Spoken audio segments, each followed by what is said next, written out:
plotting, p-hacking, and PM2.5 regulation. I have it on the tip of my tongue. So I am delighted to have as our commenters today,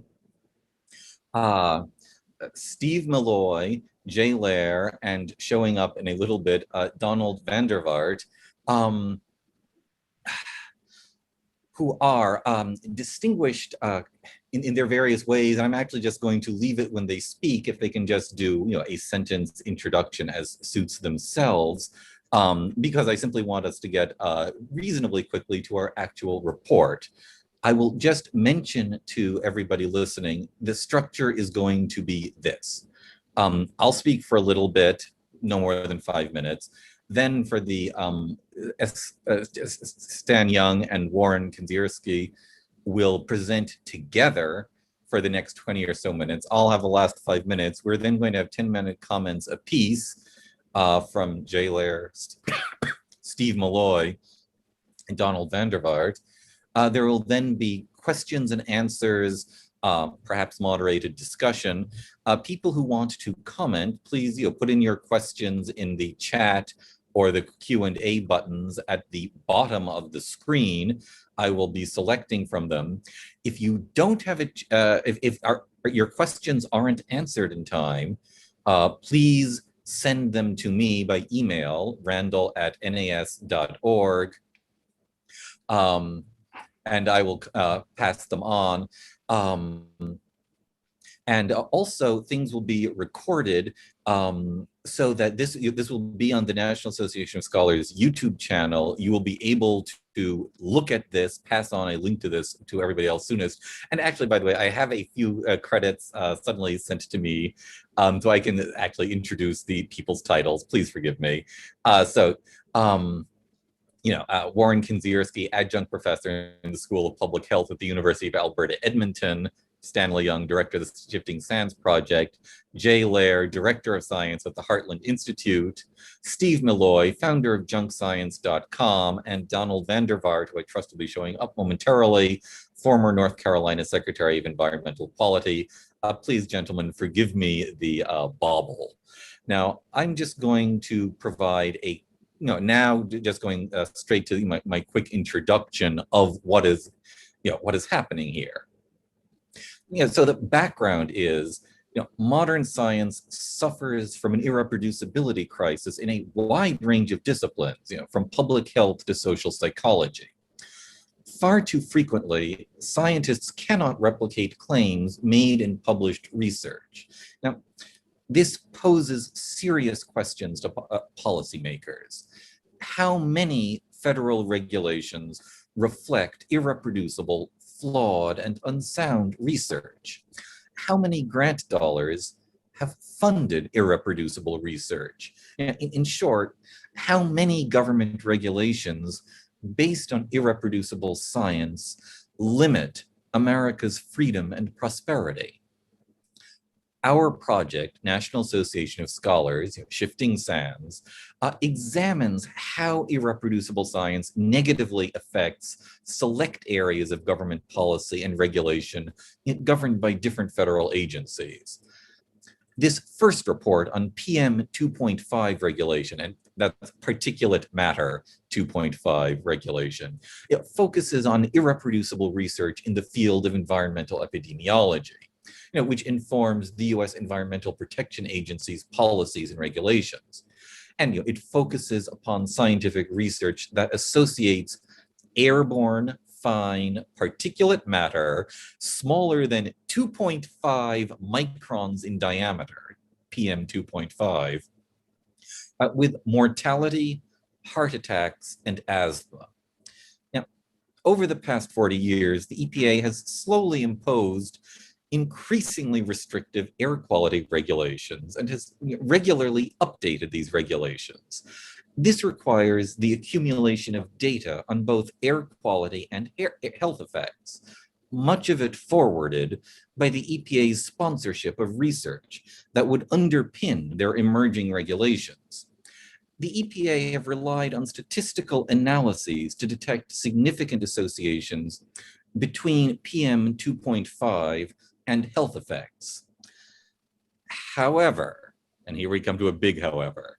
The scientific world's professional incentives reward exciting research with new positive claims, claims with significant associations, but they don't reward reproducible research. This encourages researchers, wittingly or negligently, to use a variety of statistical practices to produce positive but likely false claims. Our report applies multiple testing and multiple modeling, MTMM, as a means to assess whether a body of research has indeed been affected by such statistical practices. We use MTMM to control for experiment-wise error, the probability that at least one individual claim will register a false positive when multiple statistical tests are conducted. Conducting large numbers of statistical tests in a study produces many false positives by chance alone. We count the number of statistical tests and use a novel statistical method, p-value plotting, as a severe test to diagnose specific claims made about PM2.5 in environmental epidemiology meta-analysis. Now, a meta-analysis is a systematic procedure for statistically combining data from multiple studies that address a common research question. For example, whether PM2.5 is a likely cause of a health effect. Our investigation provides compelling circumstantial evidence that the environmental epidemiology literature on PM2.5, specifically for mortality, asthma, and heart attack claims, has been affected by statistical practices that have rendered the underlying research untrustworthy. The EPA might not have regulated PM2.5 at all if they had applied more rigorous scientific reproducibility requirements to research that they used to justify their regulations. Now, that's where I'm going to stop with the introduction, and I'm now going to hand it over to Stan and Warren.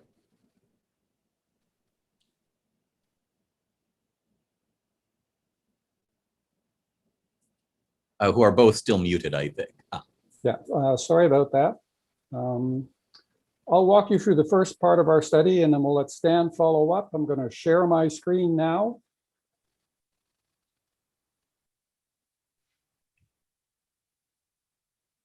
So if people can all see that. So yes. David talked about our title. I'm not going to dwell on that. And a bit about our study. David has elaborated on a lot of it. I just want to expand a bit about the two techniques that we used. One of them was counting. We were interested in understanding the number of statistical tests that epidemiology studies actually perform when they do air quality health effect analysis. And we looked at that for three types of claims, PM2.5, and then mortality, heart attack, and asthma claims.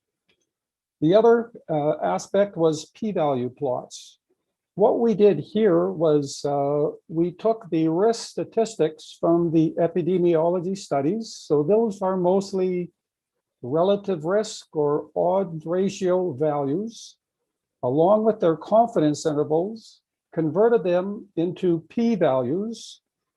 Then we ordered them from the smallest to largest value and plotted them against the integers 1, 2, 3, etc. That is a p-value plot. That plot allows us to look at the characteristics of the distribution of values used for meta-analysis. Now, David had previously talked about the multiple testing, multiple modeling problem. And, I'll just re-emphasize that what we're going to see is epidemiology studies perform huge amounts of statistical tests. And given that 1 in every 20 tests could be a significant or false positive result, even when the null hypothesis is true. Really, what we can get is large numbers of false positives when large numbers of statistical tests are performed. So performing many tests also allows researchers to select specific results that allows them to fit a narrative. But just a bit about meta-analysis. David talked about what it actually is. If you look at the image on the right, it involves searching literature for studies that indicate or have sort of similar statistical values that are of interest. Example that I'll give is looking at a meta-analysis of whether some factor A causes disease B. You can search the literature, identify literally thousands of studies which have to be screened and reviewed. After that process, typically some number, perhaps as low as 10, perhaps as high as 200 studies are selected for quantitative analysis and a meta-analysis. If you look at the right-hand side, we see that within the medical community, this meta-analysis process is held in quite high regard. A typical team for doing a meta-analysis might involve 5 to 15 scientists, and they could complete one of these in about a week. And in actual, about 5,000 meta-analyses are published annually. Getting back to p-value plots, what do we expect to see? Well, in fact, there's two types of behaviors that we would expect from a p-value plot. One of them conforms to the null hypothesis, the plot on the left, and that is the evidence of no association for whatever factor and disease you are investigating. And that indicates a 45-degree line, which is exhibiting randomness in your p-value data. These data should be randomly distributed from within the range of 0 to 1. And plotted by rank order, they show a 45-degree line, approximately. On the other hand, the alternative hypothesis that supports evidence of a real effect should show most of your p-values very small, less than 0.5. And there may be a couple of stragglers on the end on the right side, and those very possibly could be false negatives. But these are very distinct distributions of data. Behaviors in p-value plots outside of these, what you see here should be regarded as suspect. What did we see? Well, we looked at a number of meta-analysis studies. The first one we're going to talk about is where they studied 4 air quality parameters and looked at a variety of mortality endpoints. Maybe just some statistics, which I don't have in my head. This particular study identified almost 2,500 electronic records, from which they screened over 1,600, and they ultimately selected 196 for quantitative analysis. If we look at a p-value plot for their data, in this case, we're showing it for PM2.5 and all-cause mortality. There are 29 statistics that they used for their meta-analysis. So there's 29 dots here. So what we see is a 2-component distribution. And this conforms neither to the null hypothesis or to the alternative hypothesis. And evidence from this type of analysis should be regarded as suspect.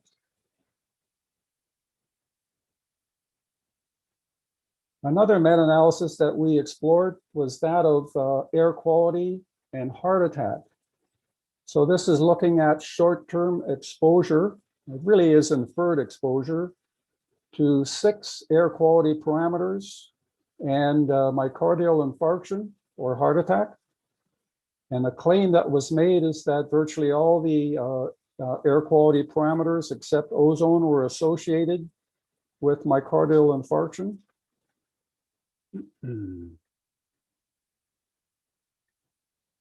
We're showing you two results from our analysis. On the left are counts, and on the right, p-value plots. We'll look at the count table first, showing you the statistics for 34 individual studies that were included in their quantitative analysis. And if I could point you to what's highlighted in red, that's that median or central tendency estimate for the number of statistical tests. On the far right-hand side is the total. So this particular group of studies, the median was over 12,000. That is a tremendously huge amount of statistical tests with a lot of possible false positive results. If we look at the right, and I'll just draw your attention to the plot on the lower right, that's PM2.5. Here again, we see a two-component distribution. So if we kind of stand back and look at all of the air quality parameters, they all show two-component distributions. So again, here, evidence from these analyses should be regarded as suspect.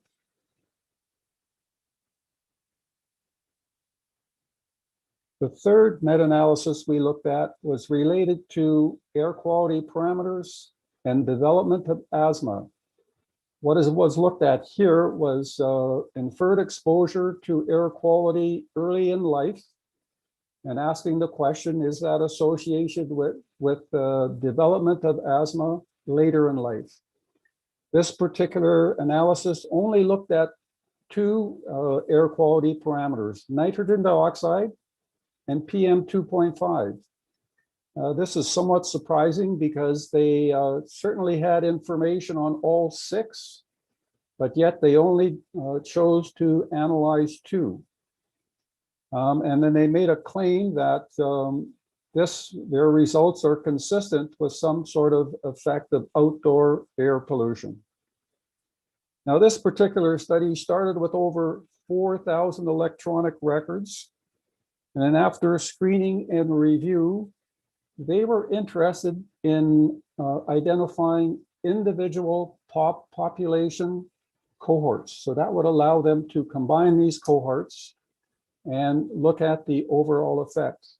So their analysis, they found and identified 17 population cohorts that were present in 24 scientific publications. We picked 19 of those publications and analyzed them. We look at the results. On the left of the counts, again, I point you to what's circled in red, so that central tendency or median number of counts in this case was almost 14,000 statistical tests as the average among these 19 studies. Again, that is a huge amount. Lots of opportunity for false positives. On the right plot, we look at we look at a p-value plot. Now, these researchers combined their results for nitrogen dioxide and PM2.5. So we did the same thing, exactly as them. And the black dots represent nitrogen dioxide. The open circles represent PM2.5. We focus on the black dots.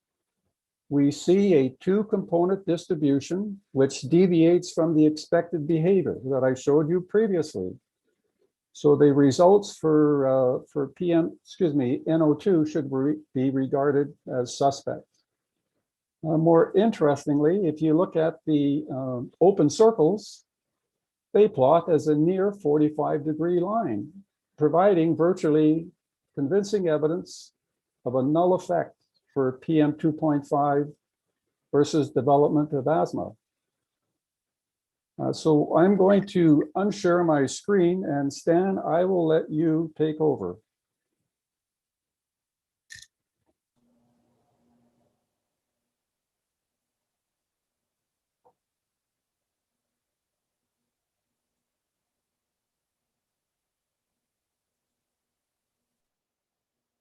Well, I'm just a second.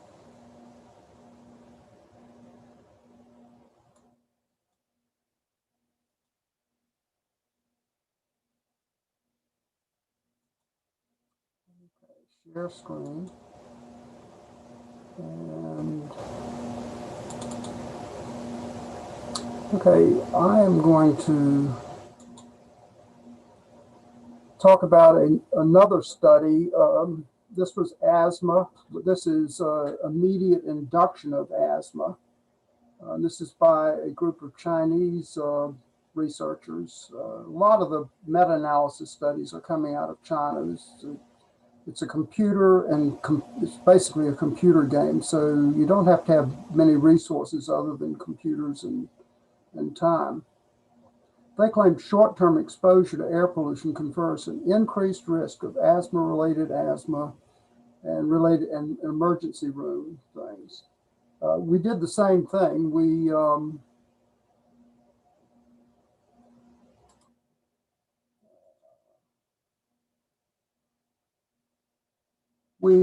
There were 87 studies in this trial. We took a random sample of 17 of those studies to get a sense of how many statistical comparisons were made. And as Warren said, you look at the red boxed in area, they could compute a median number across these studies is 15,000 tests. You should do a little bit of mental arithmetic. If there's a 5% chance of a statistical false positive, you multiply 5% times 15,000, you have a veritable flood of potential false positive results. Turning now to the p-value plots, we've got the 6 components: carbon monoxide, NO2, ozone, O3, PM2.5, PM10, and SO2. And you see this string of p-values very close to 0, and then you see the nice 45-degree line. We're calling this a mixture. An agent can't be both causing and not causing asthma. And so we're in something of a dilemma here. We've taken the position that the random p-values, those on the 45-degree line, are probably telling us the truth. And then there are various reasons how researchers can get small p-values unrelated to the nature of the item under study.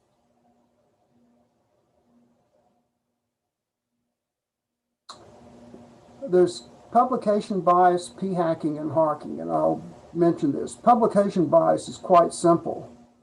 If you look at a lot of tests and you find a p-value that supports your narrative, you go ahead and attempt to publish. On the other hand, if nothing you look at among that sea of p-values supports your narrative, you do a simple thing. You just push that study to the side and don't bother to publish it. It's called publication bias. P-hacking is just a pejorative term for computing lots of p-values. With many questions available, you can compute thousands of these things. And p-hacking is computing thousands of them and then picking off the few p-values that support your narrative. Harking is kind of interesting. Hypothesis after the results are known. So you have a large data set, you p-hack, you compute lots of p-values, and then you construct a narrative. Hypothesis, your stated hypothesis is based on actually looking at the data. It's like shooting fish in a barrel. Both p-hacking and harking are disreputable practices, but they're widely practiced. Redundant publication bias. There's several ways to think about this. If you have a cohort study and you compute thousands of tests, you can compute for heart attacks or COPD or whatever. There's a thing of the trade called salami slicing. You can write a paper for each one that you want to do. And so multiple studies can come out of the same data set and the same massive statistical analysis. I like this one. Bunnies in the sky. Well, every night if you're just goofing off and not having much to do, you look up in the sky and you say, well, what do I see? Do I see an elephant? Do I see a bunny rabbit? And, you know, most people would say bunnies in the sky is completely random. Well, that's the way to think about p-hacking. There's a sea of p-values, and you just pick off the ones that look good. This photographer saw a bunny in the sky and he took a picture. I like to teach graduate students and people, and I like to get them into the mindset of randomness. For the upper left-hand corner here, you see red, white, and blue, very patriotic dice. You see a 0, a 4, and a 6.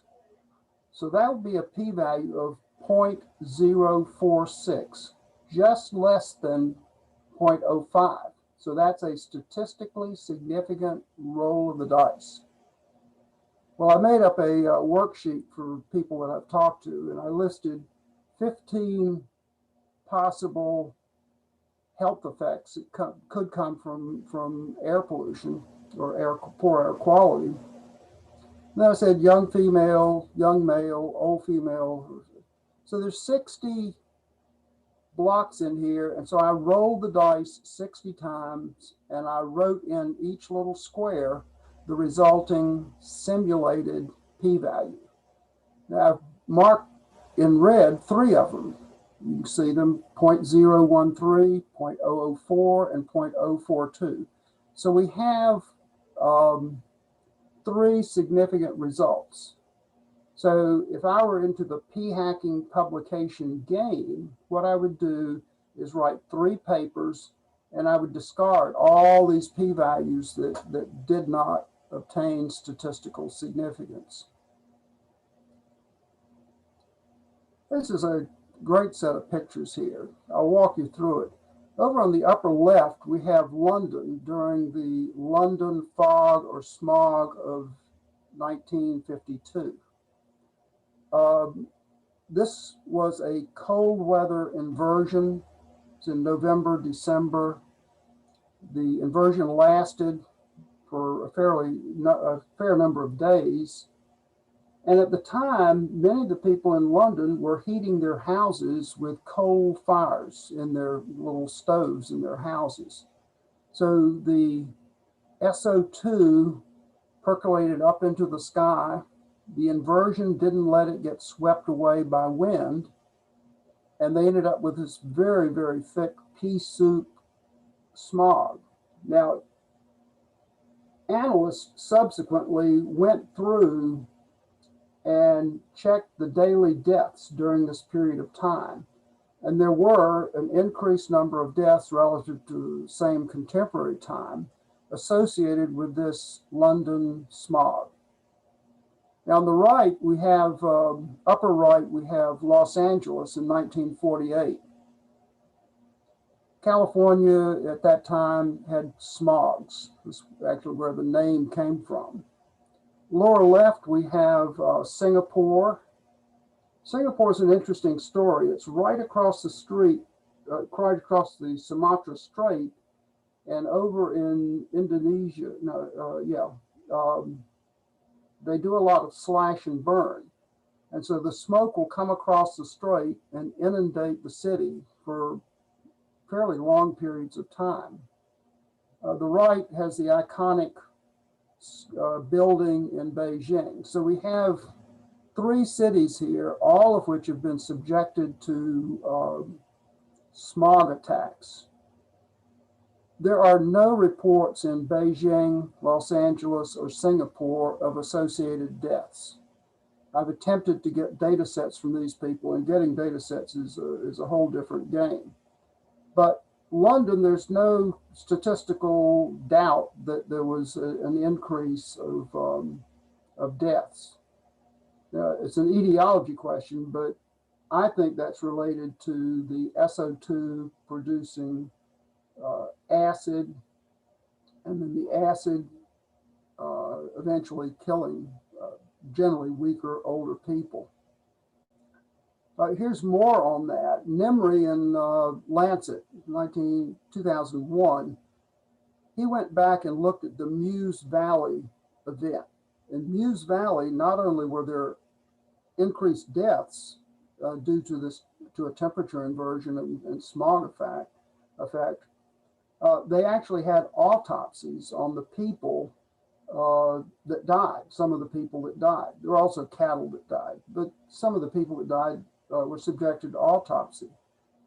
Interestingly, the hearts of these people were absolutely fine, no problem there, but the lungs were what they termed blown out, and they surmised or inferred that there was acid in the air that led to this. Well, let's talk about what happens when you have a smoke attack. Through the wonders of satellites and so forth, on the left we have wildfires in California. So we're looking at the south coast of California. You can see the smoke, and then if you look towards the right-hand side of the smoke signals, you can see red. Those are massive forest fires. And in this picture, you can see 4 or 5 forest fires, each giving rise to plumes of smoke. The lower plume of smoke that goes down and then to the left, that's covering the Los Angeles area. And that's the South Coast Air Basin. Well, on the right, in the upper panel, you see PM2.5 parts per million, and you can see it daily going up and down and bouncing around.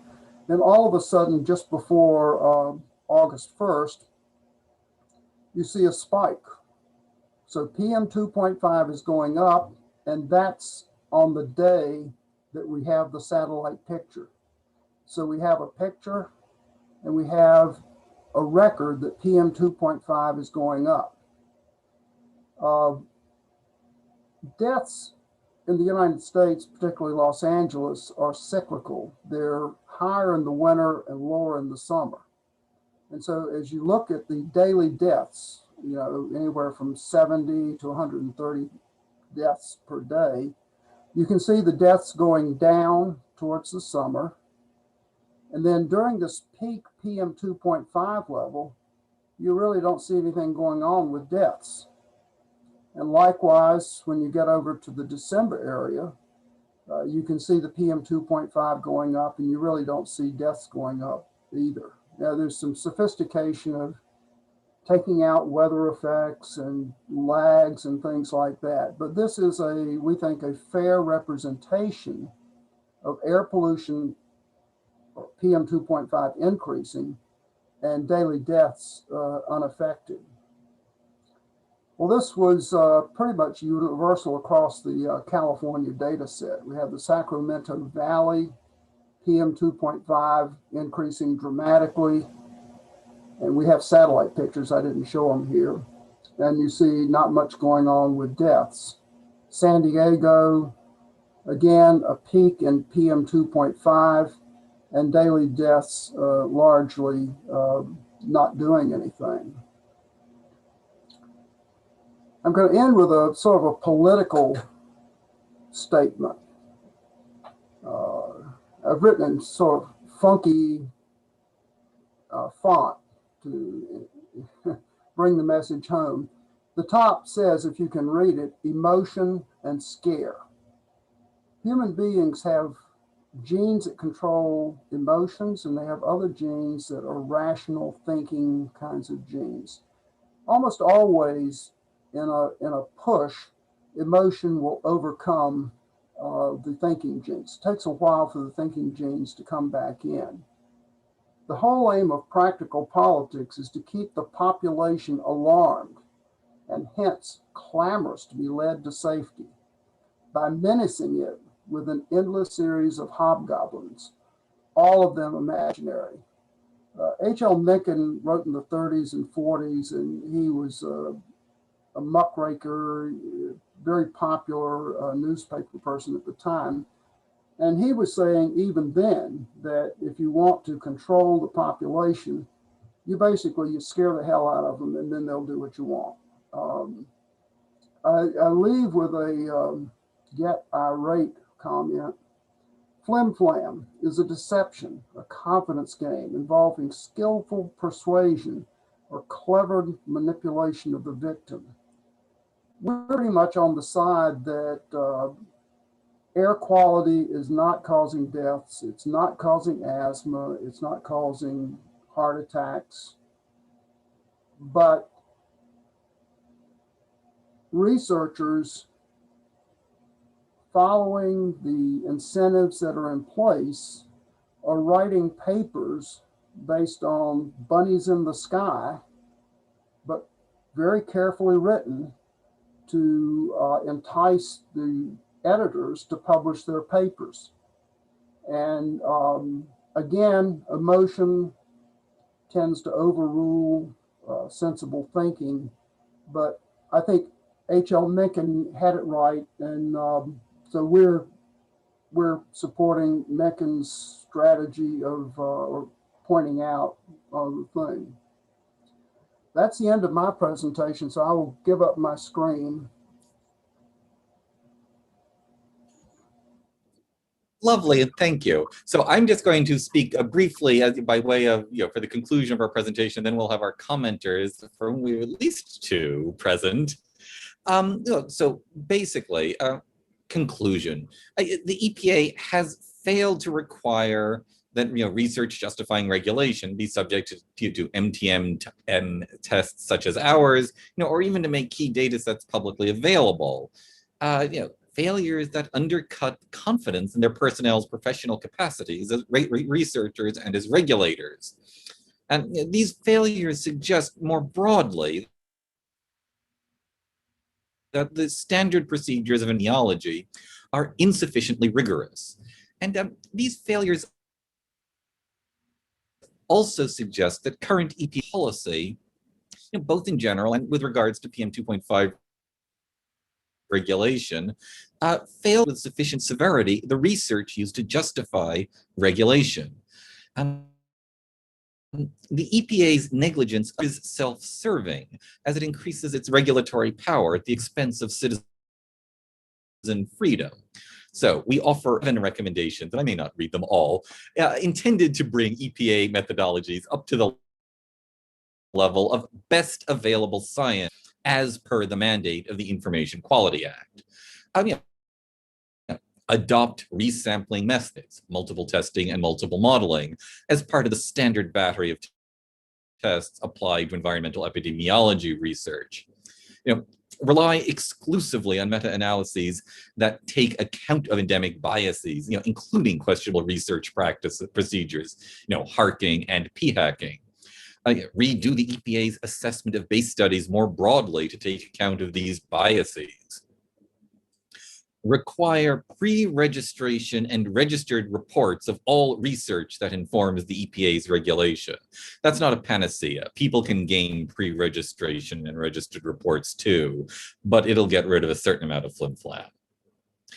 Require public access to all research data used to justify the EPA's regulations. Place greater weight on reproduced research, reproduced, not reproducible, for informing the EPA's regulations. Constrain the EPA's use of weight of evidence to take account of the irreproducibility crisis. Report the proportion of positive results to negative results in research that the EPA funds. And certainly consider increased funding to investigate direct causal biological links between substances and health outcomes. And there are more in our report, but that's a fair number of them.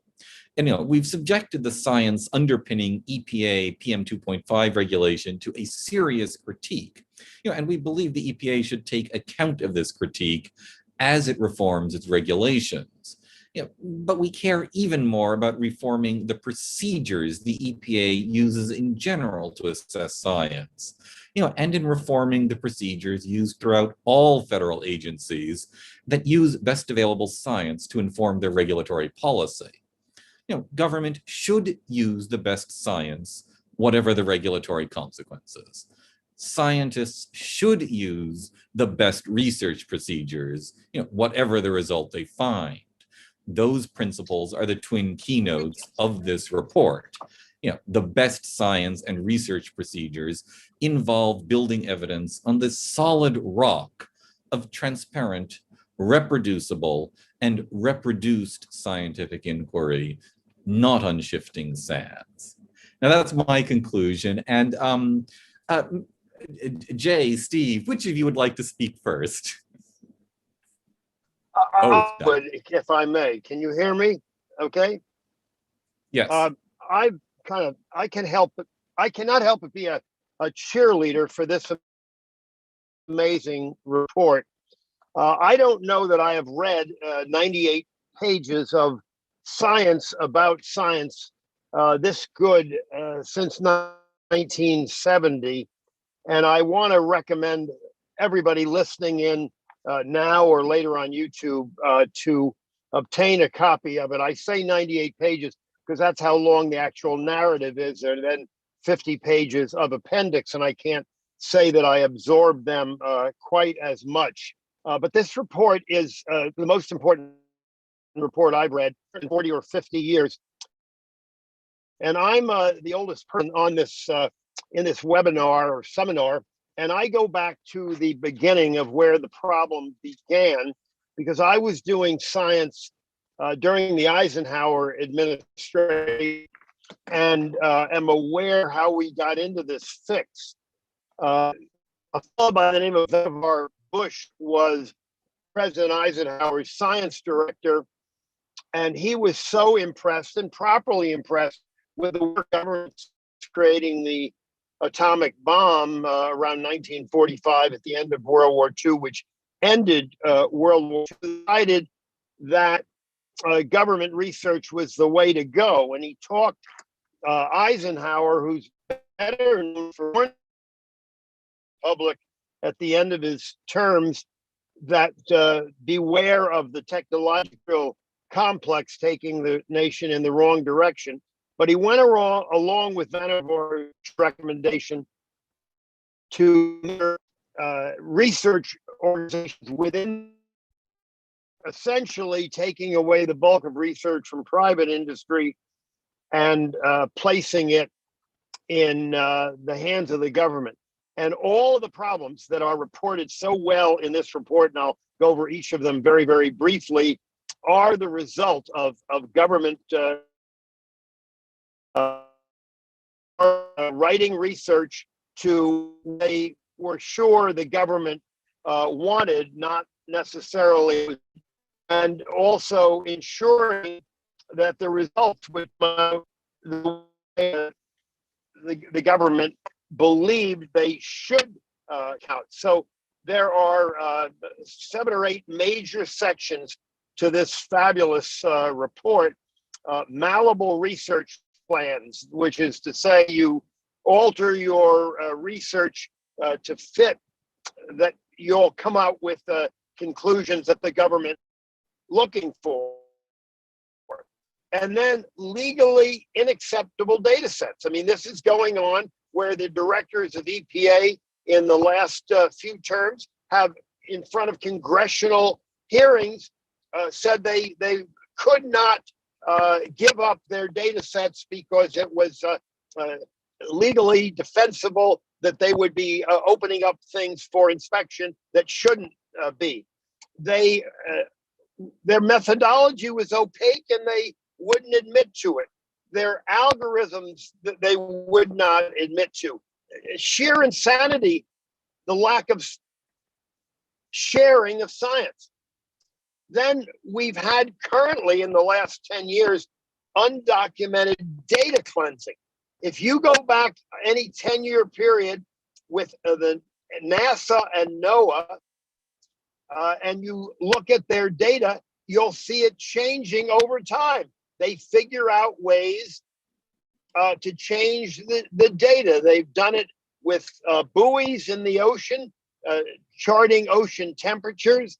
They've done it with air quality in NASA. It's sheer insanity. You just see the data changing and some cockamamie reason for why it changed. And what we've heard here from Warren and Stan are clearly flawed statistical methods, the p values, the p hacking. We're seeing it all the time.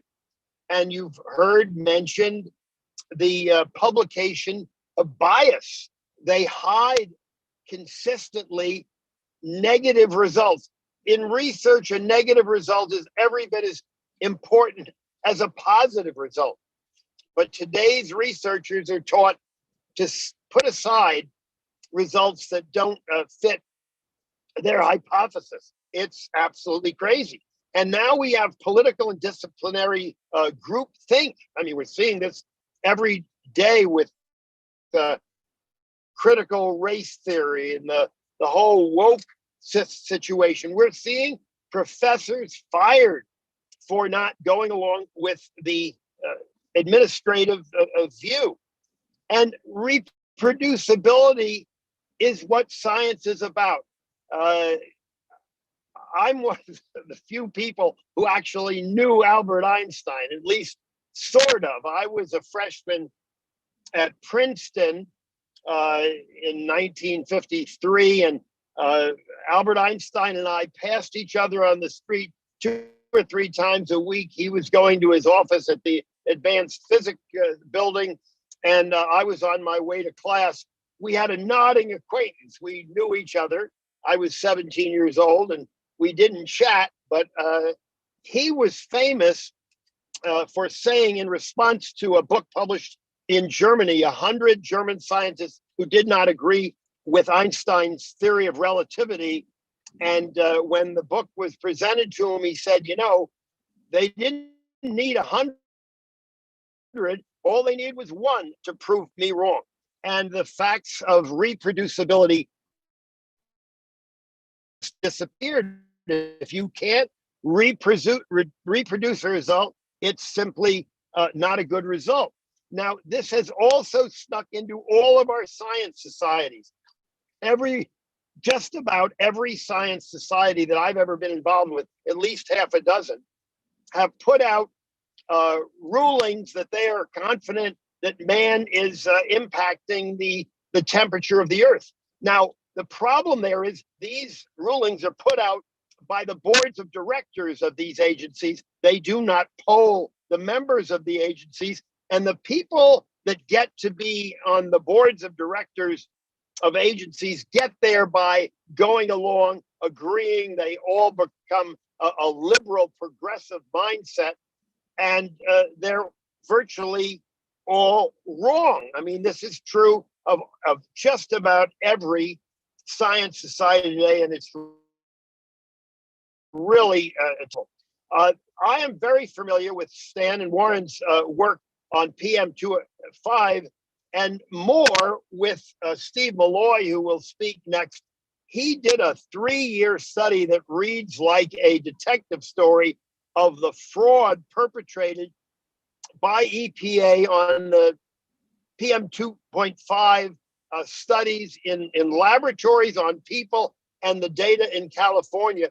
It reads like a detective story, and I strongly recommend people read that book. But if they don't want to read the book, they can email me and I'll send you my review of the book that really surfs over the high points, and of course calls it one of the best research books one could ever read. It's exciting to read. As I said, it's like a detective story, but it really bears out everything that Stan and Warren have said previously. If there's only one thing that isn't mentioned enough in the report, Shifting Sands, is the idea of the precautionary principle. The precautionary principle comes up in so many studies, where even when the writers and researchers admit they don't have really solid evidence, but you know, they figure better safe than sorry. Better safe than sorry is absolutely a terrible thing. One of the areas I've been deeply involved in for over 30 years is the LNT, the linear no threshold on radiation, the idea that a single atom of radiation could cause cancer. This is a result that a man got a Nobel Prize for, and his research is totally fraudulent. Ed Calabrese, it's the world's leading expert in radiation toxicology, has been writing papers about it. His papers are very complex, and he always asks me to rewrite the paper for public consumption. I just rewrote his latest work, and it's published this very week at cfact.org. And so I'm very familiar with this, and I just think this Shifting Sands project is the best thing I've read. It gives me such optimism that there's a way back, that we may get out of the mess that science has dug itself into for all the reasons that are mentioned in the report and have been mentioned by Stan. I cannot recommend the report too highly. And I think if we could get more people to come aboard, recognizing these problems and slowly solving them. It may take us a generation, because we've raised a generation of academic scholars, and I use the term scholar loosely for the people who write reports committing the scientific sins that Stan and Warren have described. And I'm sure that Steve Malloy will build on what they said and what I said. But just in closing, one last point is the consensus. I brought it out with Einstein and 100 people. Consensus has no place in science. It was brought home to me by Michael Crichton in a lecture he gave in 2003. Crichton was a doctor who never practiced and wrote novels using science. And he gave a lecture in 2003 or 2004, really explaining that consensus was something of criminals and politicians.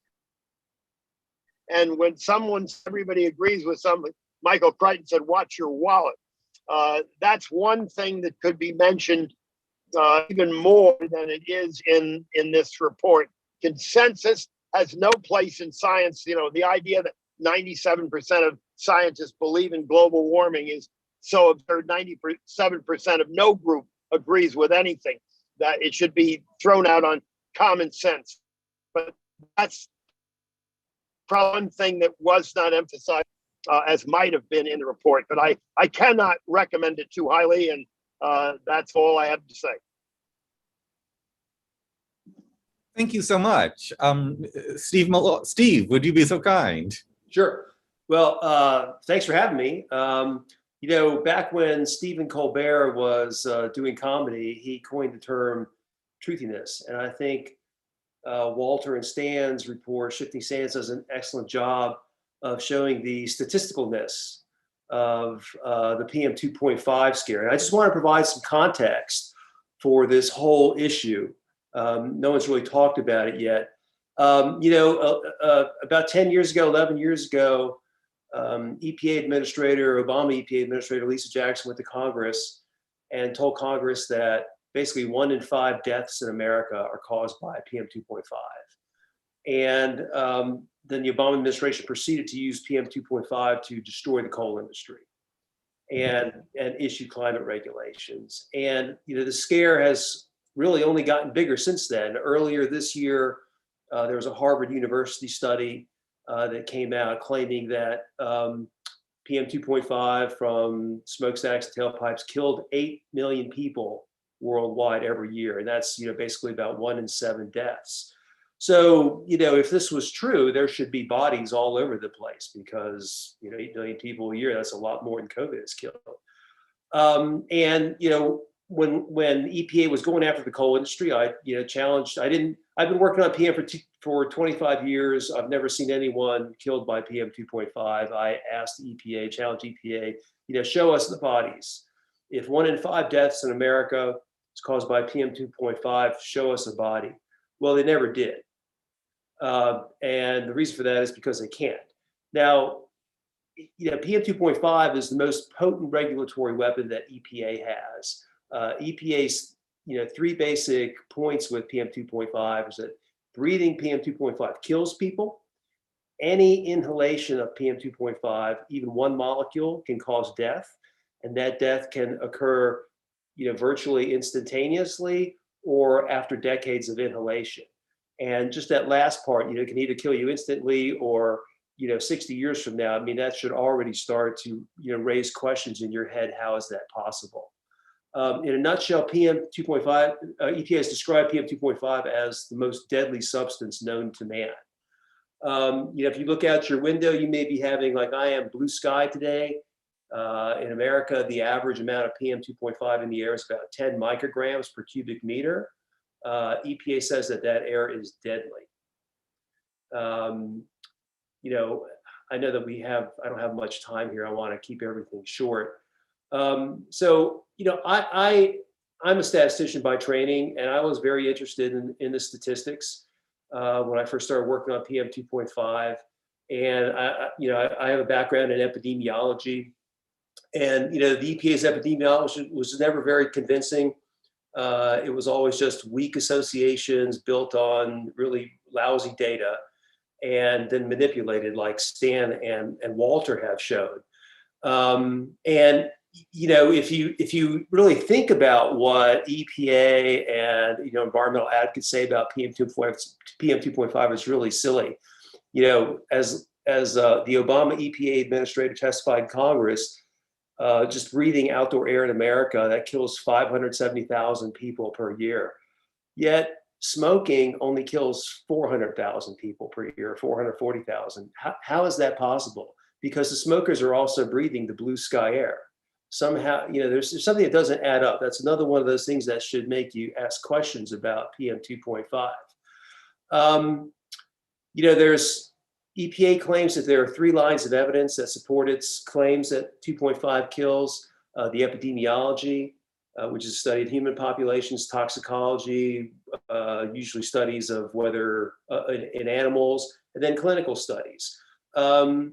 As I said, the epidemiology has never been very good. I sued EPA once over some of its PM 2.5 work, and EPA admitted in court that the PM 2.5 epidemiology does not show causation between inhaling PM 2.5 and death.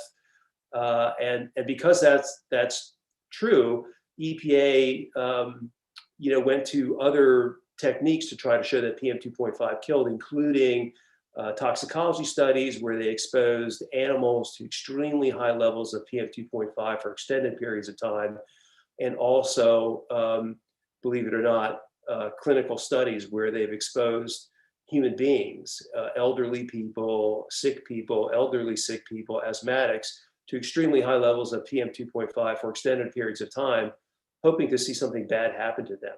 That's a whole other story that is worth going into, but we're just going to stick with the results for now. So in all the hundreds, if not thousands, of toxicology studies done with PM 2.5, no animal has ever died, no matter how much PM 2.5 they were exposed to. In all the clinical studies EPA has done with PM 2.5 in its various forms, everything from diesel exhaust to wood smoke, to just whatever particles they can pull out of the air. They've never caused any harm to anybody. They've never caused a single cough or wheeze in asthmatics. Never killed anybody, obviously. And so those, the notion that PM 2.5 causes death or asthma or heart attacks or whatever, it's not really backed up by any sort of biological evidence, and that's important because the statistics show that there's a relationship, a mathematical relationship between, 2 events, PM2, breathing air and dying, for example. But even if you have a correlation, you still need to have biological plausibility before to support that. And while EPA does offer many biological explanations, in fact, none of these really work out, and you can't find any place in the real world where PM2.5 has ever harmed anybody. For example, coal miners, work in conditions with a lot of PM2.5. Outdoor air has 10 micrograms per cubic meter PM2.5. Until the Obama administration came along, coal miners could inhale 2,000 micrograms for an 8-hour shift and do that on a career basis. And guess what? Coal miners, live longer than average workers. So the PM2.5 is not having an effect there. Another example, and really my favorite, is smoking. Smoking or marijuana, with tobacco or marijuana, it doesn't matter. What smokers are inhaling are PM2.5 particles, and they're inhaling them very deeply. And EPA, keep in mind, EPA says that a single particle of PM2.5 can kill you, and that there's 10 micrograms per cubic meter in the air. So over the course of an hour, you'll inhale 10 micrograms of PM2.5. A smoker will inhale 40,000 micrograms of PM2.5 in just the time it takes to smoke a cigarette. Someone who smokes a marijuana joint can inhale 100,000 micrograms of PM2.5 in just a few minutes. And of course, no one has ever died from a single cigarette or from a marijuana joint. In fact, we prescribe marijuana joints to sick people, the very people EPA claims should be dying from PM2.5.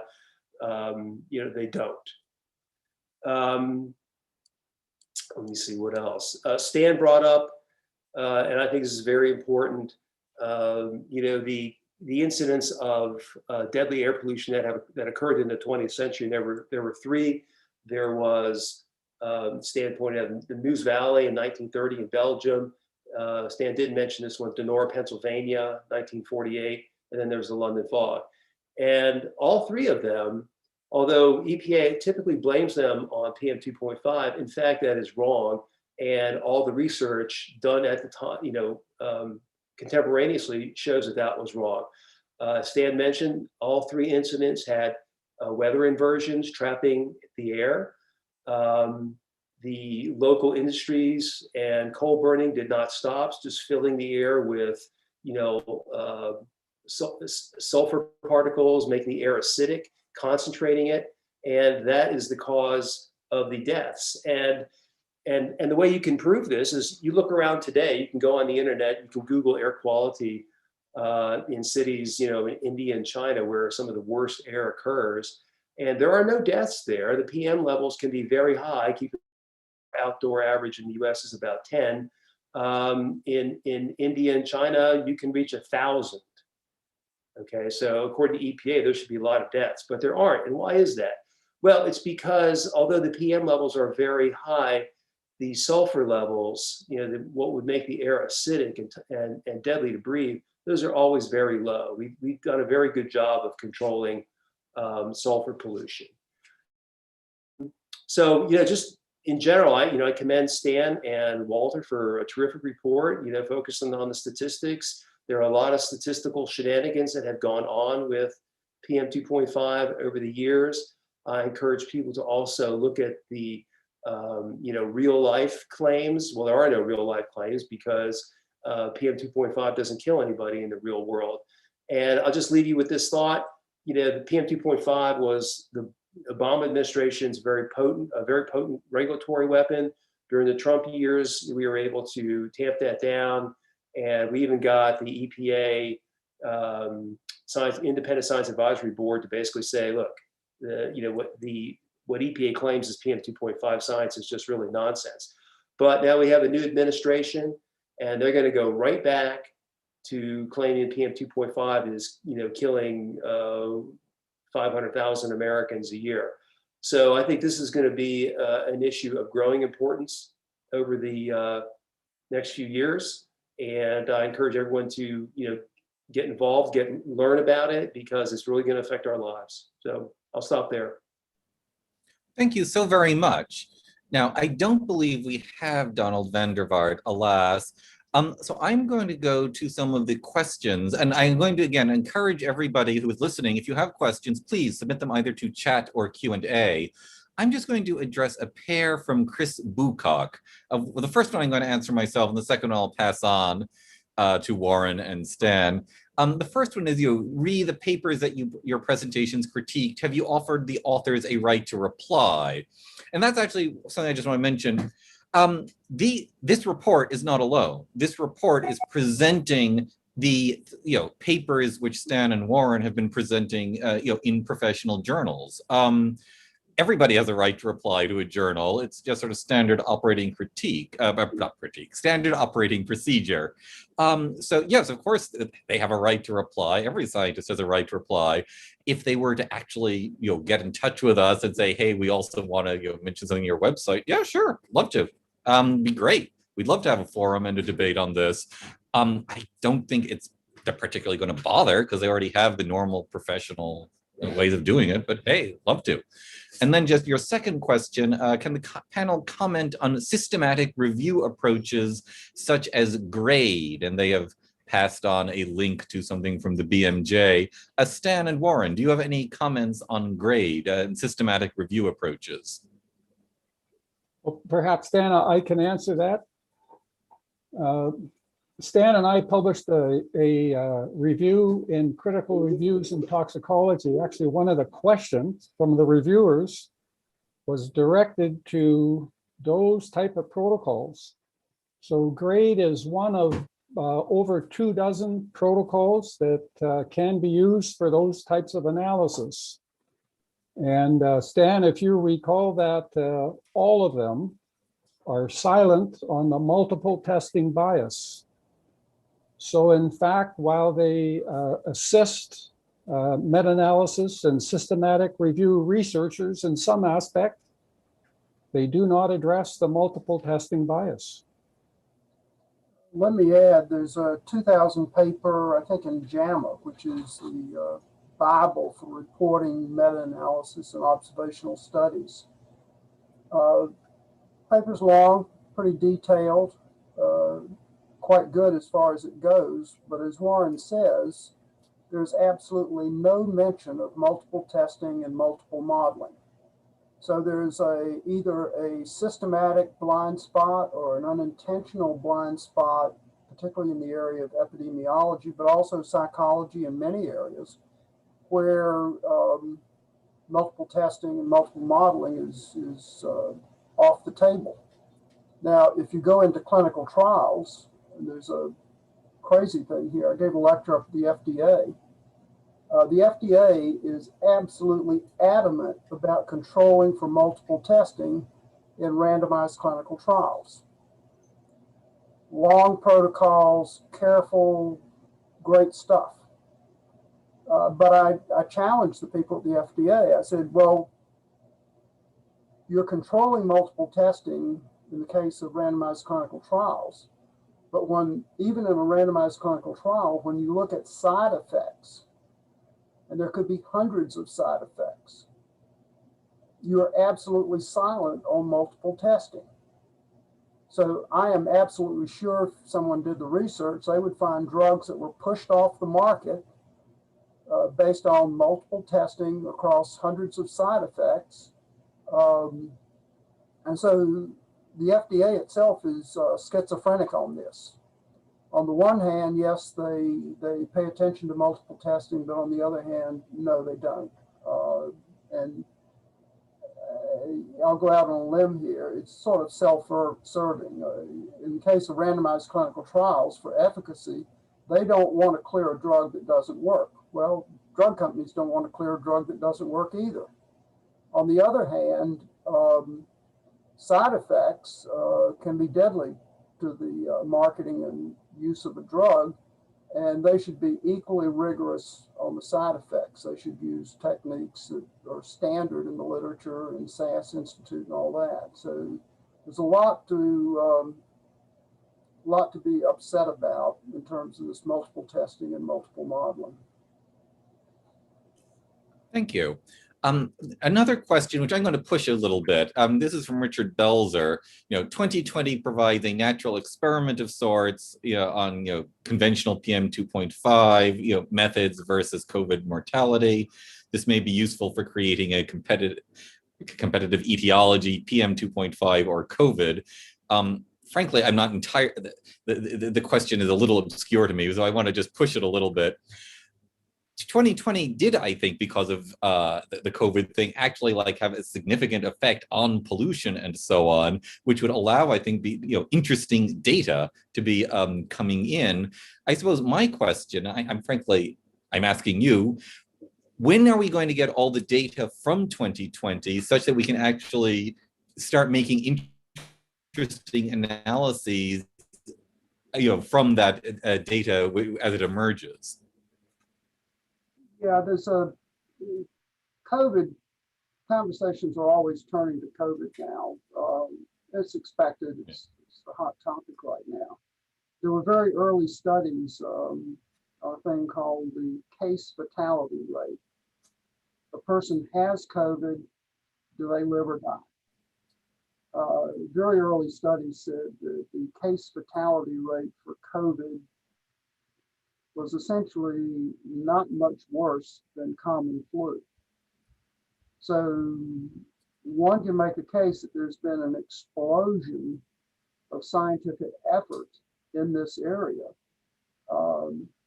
And then I've even seen papers where people said, well, it's a combination of COVID and pollution and so forth. So the COVID bandwagon is pretty big, and it will take 3 or 4 years for the smart guys to figure it out. Right now, I think the vast majority of what we're reading in the COVID area is pretty questionable. CDC data is even questionable. So, but let's try and stay to air pollution because we can do that right now. Let's see, another question from Ann Andis. How can federal agencies accountable for accurate, honest, non-biased policies and guidelines? And I'll just leap in with my own pet answer before people.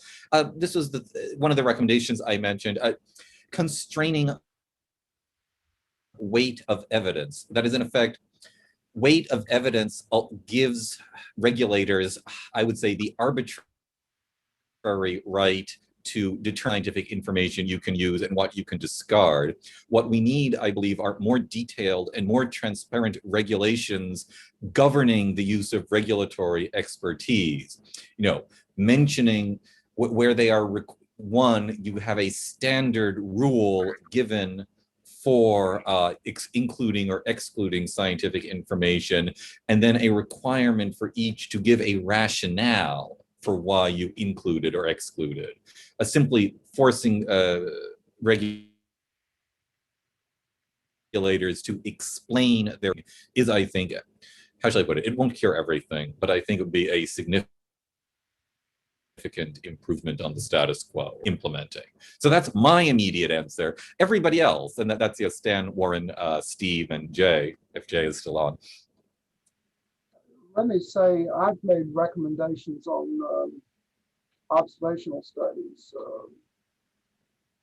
A simple recommendation would be to separate the data set building from the data set analysis. Right now, one team of scientists does both. So they have a stranglehold over the construction of the analysis data set. And then more often than not, maybe 90% of the time, they will not release their data set. So this is a recipe for mischief. So what regulators could do is contract the building of data sets, then making them public. And if they wanted to contract someone to analyze those data sets, they could do that too. But to have both the building of the data sets and the analysis of data sets in one set of hands, I think is not a good idea. The other thing that would make it even more fun, that would be fun, but even more fun is that the people that build the data set create a holdout data set, which is not made public.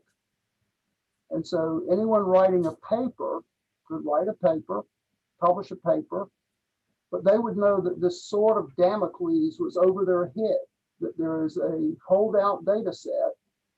And the sword of Damocles is not just for the researcher, it's also for the journal, because the paper would be published and then the holdout data set would be brought forward.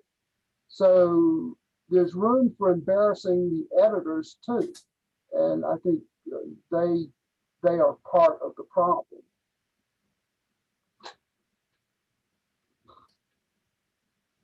Warren or Steve, do you have answers too? Steve, if you're talking, you're muted. Sorry about that. I just want to say that, to the question, what can we do about this?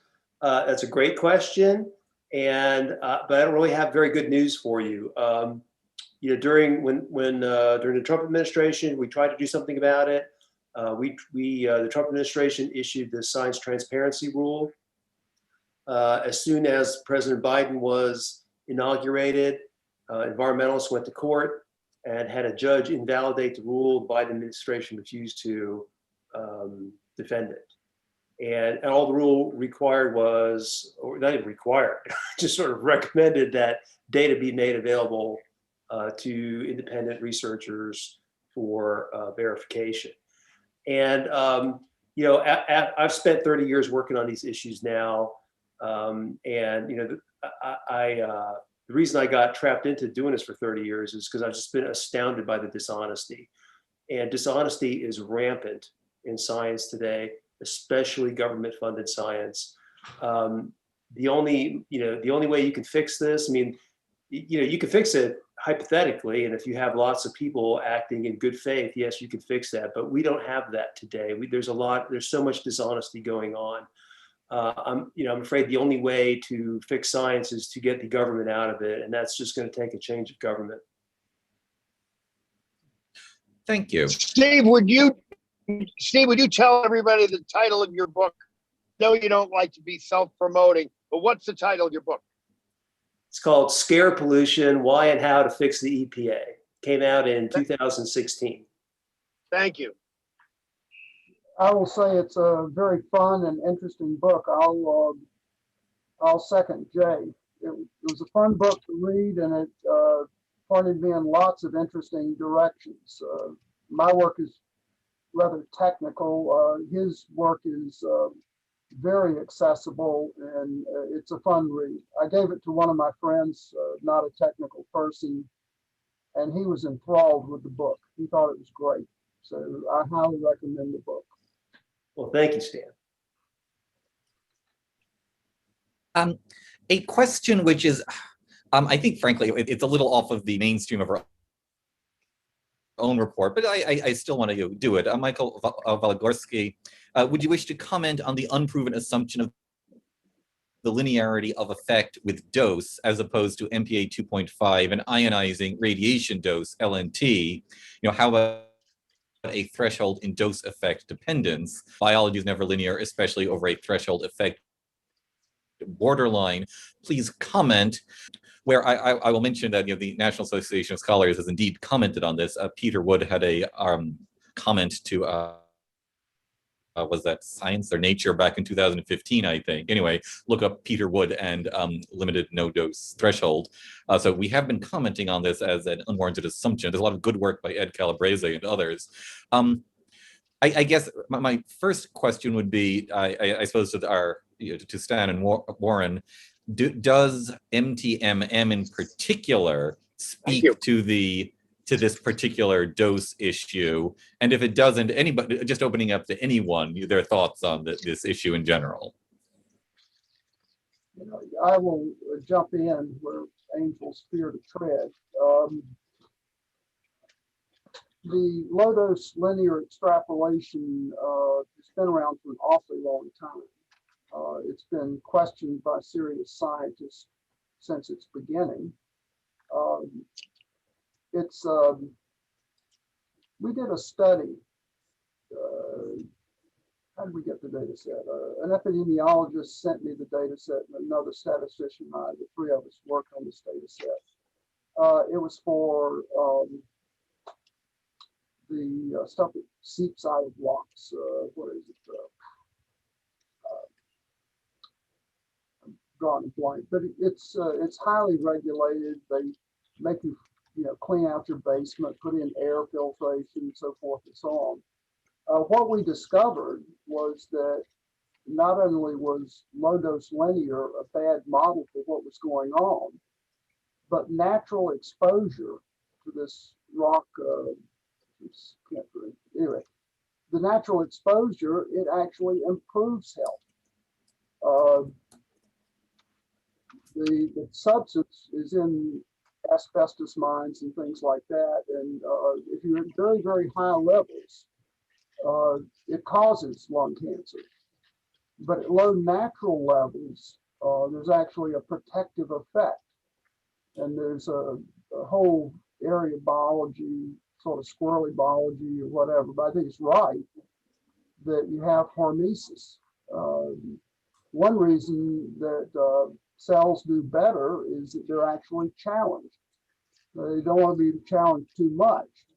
But we showed quite convincingly that at low levels, low levels of radon are actually protective against the lung cancers which occur at very high levels. So this whole business of what's happening down at low doses is extremely important. And the simple-minded low-dose linear is disastrous in terms of policy. And in case of protecting against ozone, it's disastrous in terms of protection and so forth. It's ozone, not ozone, radon is actually protective. I have a couple of papers on that. You put them out in the literature, and poof, nobody pays attention. But it's out there, and low-dose linear is a scientific mathematical crime. Can I just chime in on this?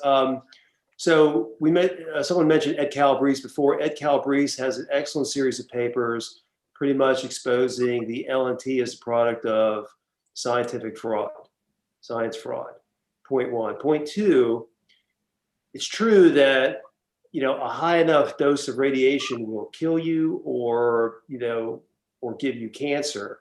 And from that high dose, they basically draw the line down to zero, and so any exposure increases the chance of both. That's the sort of science fraud of it. But going back to PM2.5, although we know that high levels of radiation can kill you or cause cancer, high levels of PM2.5, there's no death from PM2.5 that you can even draw that line down to zero with. That's how bad PM2.5 science is. Thank you. And I will just mention we've also published Ed Calabrese in Academic Questions, the National Association of Scholars fine journal, which everybody should join as a member, if only to be able to read Ed Calabrese and other wonderful writers. And indeed, on Science regularly, some wonderful articles by John Staden recently, for instance, which everybody should be looking at. I am looking at these various questions to see if there's anything which would make a good thing. Oh yes, what is the best science? How does one determine the best science? And I'm just going to, I will again give an immediate partial answer to that there is this government term, in the laws, best available. And in effect, one of the fascinating things is how precisely do you define best available science, for which every single blasted agency, of course, will have its own bureaucratic the NAS's own crusade is to redefine best available science to mean, transparently reproducible and, ideally reproduced. Some of the initiatives in the Trump administration, in effect, trying to upgrade the definitions of best available science. So in effect, I would say, in terms of purely practically and legally, best available science is how do we precisely define what procedures you use, where you use an upgrade. There are more spiritual yet idealistic definitions possible. Do other people want to comment on best science, best available science? Again, I'd like to say it's never mathematical models is never best available science. Mathematical model creates its own data now. It's gotten crazy that we base regulations, ethical science on a math equation that people believe simulates nature, which is almost never correct. Models are good for testing variables, sensitivity testing. They are never good for coming up with an answer on which you develop science policy, and yet it's done all the time now. Yeah, I will. Thank you. I will second that. I've seen papers where the measured levels of PM2.5 on the ground are put through a massive modeling system, and then the level of PM2.5 is projected on every point in the United States. The number of knobs that are on those models has to be pretty large, and it's based on questionable data. The sensors for PM2.5 are typically put close to sources of PM2.5. And so you have a very biased sampling system for the base numbers that go into this multi-knob model. It's entirely crazy. While we're on data, one way to sort of fix this is make sure that the data sets that are being used are publicly available. Because one of the things of science is that if you make a claim, others should be able to check your claim. There are just too many ways that science is done to sit down and— Can't you have a spoon? But there are just too many ways that science is done that you can lay out in detail exactly sort of how to do it. But if the data sets are made available, and there is a law, the Data Quality Act, that at least from a legal point of view would require that paper and data that are used in those papers by regulators should be made public. That law, as I can tell, has been totally ignored. But I think, I mean, I've gotten data sets from people in the air quality area, and almost invariably they got it wrong one way or the other. But I could not turn them up and wrong without access to the data. So the fact that the EPA and the government is not routinely making data available is one of the big factors that messes up the whole thing. Thank you. And it is now 3:29, so I'm simply going to seize this and say we are closing up our fine session, which is supposed to end at 3:30. So I am going to say thank you. Thank you so much, one, to my colleagues, Stan and Warren. Thank you so much to Jay and Steve for agreeing to comment and for providing wonderful comments. Thank you to Chance for arranging all of this in the deep background. I just want to repeat a number of things. First off, this is one of 4 reports which are going to be done in Shifting Sands. You will see our faces again at various points over the next several years as we do the 2nd, 3rd, and 4th reports on different subject matters. So that's 1. 2, this is recorded. It will be on the NAS YouTube channel, within 24 hours. And I should say, NAS, please type out National Association of Scholars. We are not the rapper NAS, with whom we are often confused on Google searches. Although, I'm sure we could do a good rap if we tried hard. And if you have questions that weren't answered, please send them to me, randall@nas.org, RANDALL@nas.org, and I will be glad to forward them to everybody, panelists, questioners, commenters. And I think that probably covers it up. Thank you so much to the audience for coming and listening. Oh, and sorry, and our report is on our website page. Please go to www.nas.org, look for Shifting Sands. It should be fairly easy to find it, but you can read this, you can download it.